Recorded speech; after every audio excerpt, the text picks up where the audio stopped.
So yeah, so as a buyer, you're going to incur costs in purchasing a home. One of them is earnest money. Earnest money is something that you put up that guarantees that you're going to fulfill your end of the contract. Typically in Georgia, our earnest money runs around 1% of the purchase price. So that's money that you're going to put up front.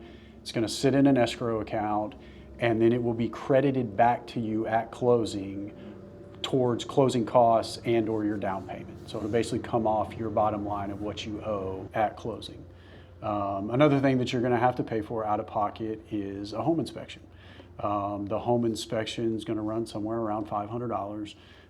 Certified home inspector is going to come in and they're going to inspect the property and they're going to point out some red flags to you. So that gives us some negotiation room with the seller after we've already gone under contract to have some repairs done.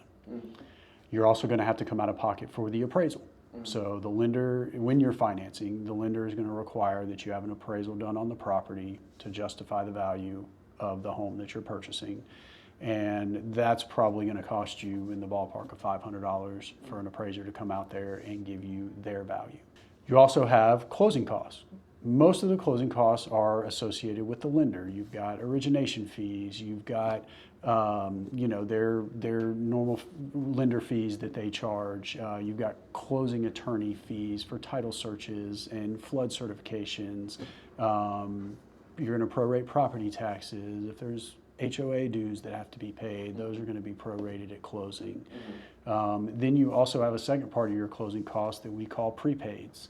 You're going to prepay your homeowner's insurance for 12 months, and they're going to collect probably 2 to 3 months of homeowner's insurance at closing to add to your escrow account. That way, when your homeowner's insurance bill comes due, you've got enough money in there to pay it. You're also going to prorate and prepay taxes. So you've got to pay the property taxes. Usually, depending on the time of year, it's going to vary. It could be anywhere from 2 months to 6 months worth of property taxes that you have to pay at closing.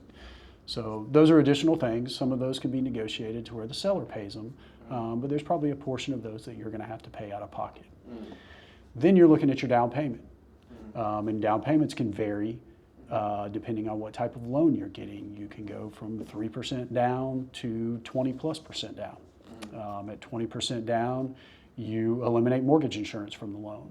Any less than 20% down, you're going to pay mortgage insurance. So you need to determine what you feel comfortable spending on a down payment and what type of down payment you need for the type of loan that you're getting. Then outside of closing, you're going to have moving expenses, you're going to have any upgrades, any additions to the house that you want to make. So those are things that you want to think about as well.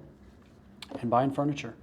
You may be moving into a bigger place than you've lived before, so you're going to have more furniture that you're going to need once you move in.